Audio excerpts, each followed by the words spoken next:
What's going on, everybody? Mortem here, this time excited to bring you a general overview of my hands-on preview with Warhammer 40k Rogue Traders Alpha, which will be starting today when you see this video, as Owlcat Games did provide me with access to the alpha a little bit early to check out the game and, of course, provide information to everyone watching. That said, if you buy into their developers support thing for the game, you can get alpha access yourself, which I had personally done, but also I cover their games a lot, so they gave me this early access. So if you wanted to, you could check this out for yourself. However, I'm going to kick this off by saying this is an alpha. Everything is very, very subject to change. In fact, they provided me a guide and list, which I'll be referring to here and there, about things that are going to change, that are not in their final state, or are just straight up incomplete. And because of that, I would not really recommend that you jump into the alpha, because the game is unfinished. It's unlikely to be a good experience, and unless you are just really dedicated to this game and want to know everything about it, I would simply wait. Also, in addition to this video, I should have several others going up at the same time, covering more in depth the combat systems, all of the companions currently in the alpha, as well as space exploration and spaceship combat, which is in the game. This video is a general overview and thoughts. So from there, let's dive in and talk about everything that is in the alpha and what to expect, really. So the alpha, for starters, starts in Chapter 2. We don't see the beginning of the game, but rather we start with a pre-generated character. The alpha kicks off with a text event that helps you customize this character a little bit, but we don't see character creation, and what's even available in the text event is not everything that will be in the game. Currently, there's a few classes, a few backgrounds, etc., but we don't see everything, because it's incomplete. But by filling out this text event, we give our character a background and a career. This forms the basis of your combat skills and what your character is good at in general, which I'll go much more in depth on in the combat video. But once you've got this sorted out, this divides your character's proficiencies into characteristics and skills. Characteristics are effectively attributes. They govern your skills, which are all tagged so you can see what correlates with what. But increasing your characteristics will increase your associated skills. So if we increase our intelligence-related skills will go up as well. Furthermore, as we explore and gain experience and eventually level up, we'll be able to advance our class, which will give us opportunities to increase our characteristics or our skills, as well as pick feats and the like. Currently in the alpha, there are 4 basic careers and 4 advanced careers. These are all basically classes.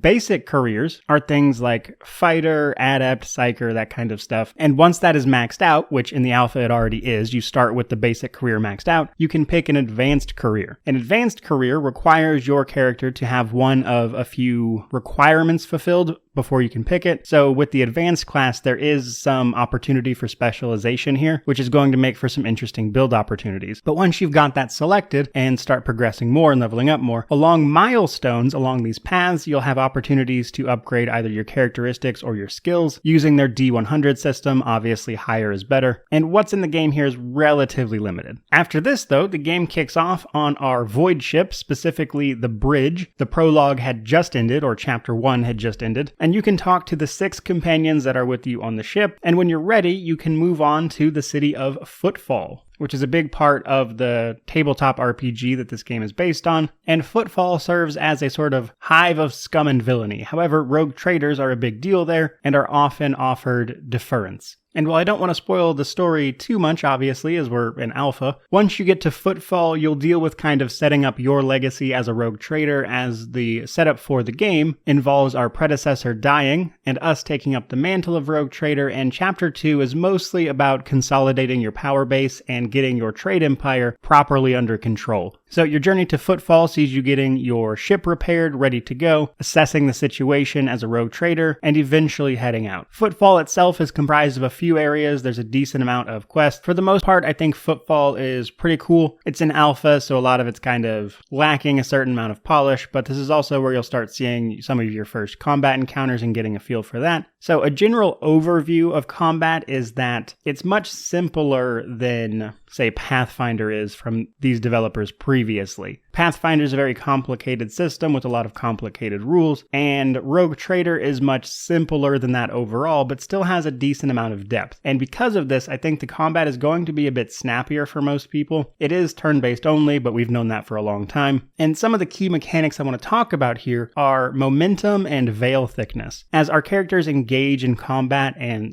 make moves and attack and everything, they'll be building up momentum, and then you can spend this momentum on special abilities that are absolutely devastating. However, the enemy can of course do this as well. And because you're often outnumbered by basically cannon fodder enemies, a lot of the gameplay revolves around maximizing action economy as it tends to in turn-based games. But beyond just that, obviously each class has different things they can do, and one of the more interesting ones is Psychers and the veil thickness. Now, veil thickness isn't just for your characters, it's for everyone in the fight. As people use psychic abilities, which of course calls on the warp, it moves the veil thickness meter, which means once it hits a certain point, you'll start summoning warp entities into the fight. Of course, being things like demons, so this is something you have to watch out for playing a Psyker. That said though, Psychers are pretty incomplete as far as the alpha goes, so it's a little hard to play around with that too much, but it is definitely a thing. And beyond that, the combat is separated into movement points and action points. Everyone has a set number of movement points, but you need to move before you take an action, as taking an action also spends all of your movement points, at least currently. Typically, you can only attack once per turn. However, certain abilities will also trigger an attack that does not count against your attack limit, which allows you to make multiple attacks per turn. This is very important because, again, the action economy. And one character in particular, Argenta, she has a heroic act, which is the abilities opened up by momentum gaining. Her heroic act allows her to make like 5 or 6 attacks in a row, which is absolutely devastating in a game balanced this way. But for the most part, I would say the combat is faster than Pathfinder in turn-based for sure, and also simpler while still retaining a decent amount of depth. I think there's a good amount of build variety that's likely going to be available here, because I was enjoying messing around even with the limited selection that's available here, but I do think this will be much simpler and easier to play than Pathfinder, to be honest. That said, once you're done messing around in Footfall and you decide to leave once your ship is repaired, we hit the space exploration. Important to note, this is also very incomplete. The brief they gave me said that this is probably the most incomplete part of the game in total, and in fact the system map, which is the first map you see when you head out to the exploration mode, is a placeholder. This is not what the final thing is going to look like, but it will let you move around and scan planets and stuff for resources, sort of Mass Effect style actually. But this is important because you are a rogue trader, and a rogue trader's entire purpose is building their empire. This is done by gaining resources, of course, so you can go to various planets, set up operations that provide you regularly with resources, which is important, and we will double back to that in just a minute, but continuing on with space exploration. If you don't want to be in a particular system, you can hit the warp map. This will bring you up to like the big sort of world map or sector map, if you want to call it that, where we can go from system to system. This requires warp travel. We can use our navigators to scan the immediate area, which is going to find locations, because we start out with nothing really discovered. This is because, as a plot device, all of the previous known travel to various systems has been lost. You have to use navigators and everything to redo it, which means finding various paths through the warp, or super fast space travel basically, to find your way to new systems. However, this is dangerous. When you find these paths, they are likely not going to be safe. This will be indicated by the color of the dotted line leading to the location. Every time you scan or complete various warp events, you'll gain Navigator's Insight. You can spend this insight to make these paths safer to traverse, meaning that you're less likely to run into serious events. You can reduce this all the way down to safe, which means you're going to be fine. Now, I will say one thing that I hope gets changed, because this is an alpha. They send you looking for a variety of systems and planets that you need to find to get your rogue trader empire under control. However, they don't tell you where any of these are, so you're kind of just left guessing, scanning, and searching through warp and stuff try to find the appropriate system that has the planet you need to go to, which could be a bit time consuming. Occasionally, you can find things like abandoned ships, etc. with little side quests on them, so you can sort of dock and then there'll be an explorable area where you'll kind of solve a mystery, see what happened, engage in a little back and forth. There's planets with text events. Obviously, the big locations you're supposed to go to have multiple areas with whole branching side quests and stuff that have different options. Also, and probably most importantly, while you're exploring systems systems and things, you can run into enemy spaceships, and this will result in spaceship combat. This is an incredibly early draft of this combat. Again, very, very unfinished, but in its current iteration, you are of course piloting your void ship, and one of your companions will be manning a post. There are several of these posts, and these posts will open up abilities that your characters can use to help you in combat. Each of your characters can use their abilities once per turn. They'll have cooldowns, of course, and your ship itself can make various attacks to anything within range, but, and interestingly enough, your ship has to make its full movement every single turn. Now you can move a little bit, attack, and then keep moving, but your full movement has to be taken every turn, which means positioning and trying to get ships into a position where you can hit them is a pretty big deal, and there are a variety of companion abilities to help you with this, but that's kind of the gist. And I'd love to tell you more, but this is super bare bones right now, and I would be surprised if this doesn't see major revisions. And it's also just straight up incomplete. For instance, I kept finding spaceship equipment, but I couldn't actually equip it anywhere or change out what the ship has, so it's obviously not done. In addition to that, later on into the alpha, I kept running into fights where I'd be up against like 4 or 5 different ships, and I just didn't have the firepower to win these fights. So early draft, but this is kind of what they're thinking about, and it's definitely going to be in the game in some fashion. Now from here, I wanted to talk about your Rogue Trader Empire a little bit. A lot of people have been curious whether or not there's going to be any sort of event management system like the Crusade mechanics from Wrath of the Righteous or Kingdom management from Kingmaker. Well, from my look in the alpha, it looks like mostly no, at least not in that way. You will be managing your trade empire. However, this is mostly down to just clicking a few things, and it does not require the micromanagement that those other two systems did, at least not in its current form here in the alpha. Currently, you establish a few colonies, you'll make a few decisions for them. Occasionally, they'll send you orders, which is like supply orders, basically, things they need. And then in a separate journal log, you can choose to complete these orders, which will usually cost you resources and then give you a result, usually an increase in things like profit factor or specific bonuses. So there's definitely going to be some sort of colony management, but it looks very, very trimmed down compared to their previous versions of systems like this. So we'll have to keep an eye on it and see how it advances throughout the development of the game, but in its current iteration, I think it will be much easier on people than the previous systems, which I think most people didn't care much for. I hated the one in Kingmaker, and the one in Wrath of the Righteous I was basically just neutral on. Like, it existed, but it didn't cause me any problems, really. This looks to go even farther in the opposite direction and kind of just keep it down to more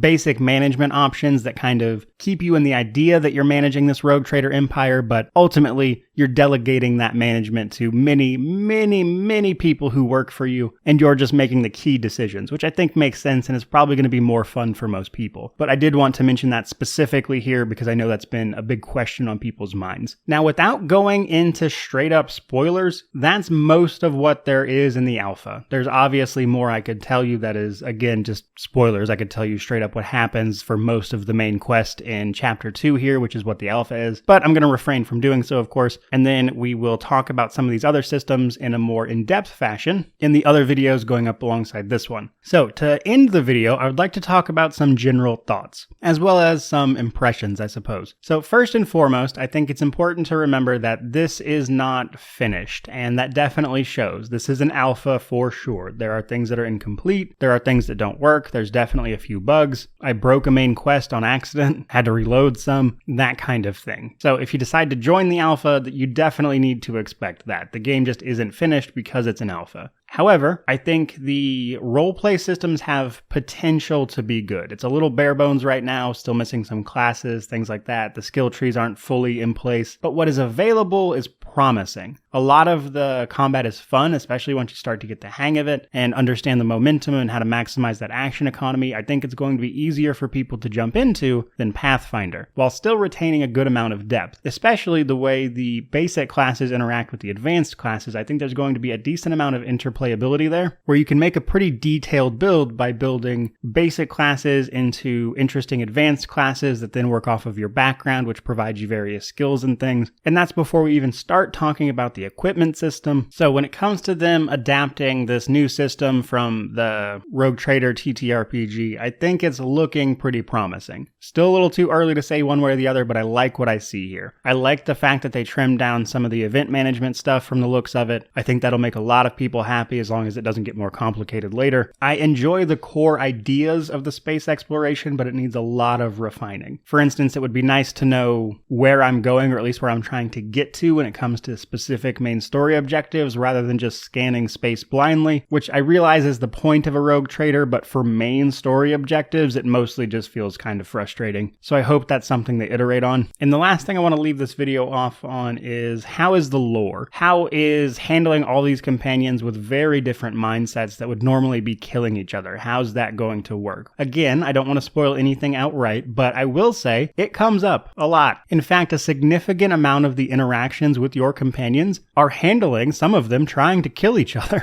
However, if you'll remember, a rogue trader is granted their authority by a warrant of trade. This allows them to deal with Xenos, it allows them to deal with their ship, basically however they want. There's very few people that a rogue trader genuinely has to answer to. And a lot of the questions I've seen from people curious about how all these factions and ideologies are going to interplay with each other are handled in the alpha, or at least they are mentioned in the alpha. And a lot of it is how you choose to handle that situation and balancing your authority as a rogue trader against people who definitely want to kill each other. Can you stop that? Will you let them? What are you going to do about it? And in that way, there's a decent amount of choice and consequence. So as a bit of a final word here, the alpha is rough because it's an alpha, but it is very promising. I think most of what I wanted to see here is here, albeit in a rough state. Obviously, things need a lot of polish, things need a lot of iteration. We need to see the rest of the systems in many cases. Many of them are incomplete. But my actual opinion on this is that it is very promising, and I think it has potential to be really good. That is it for my opinions video and general overview. Do be sure to check out the combat guide, the companions, and a more in-depth talk about space exploration, etc. while you're at it. But regardless, thank you for watching. I really do appreciate it. Thanks to Owlcat for the early look at the alpha so I could bring you guys this content day one. But truly, thank you for watching. I really do appreciate it. May you wander in wisdom and have an amazing day.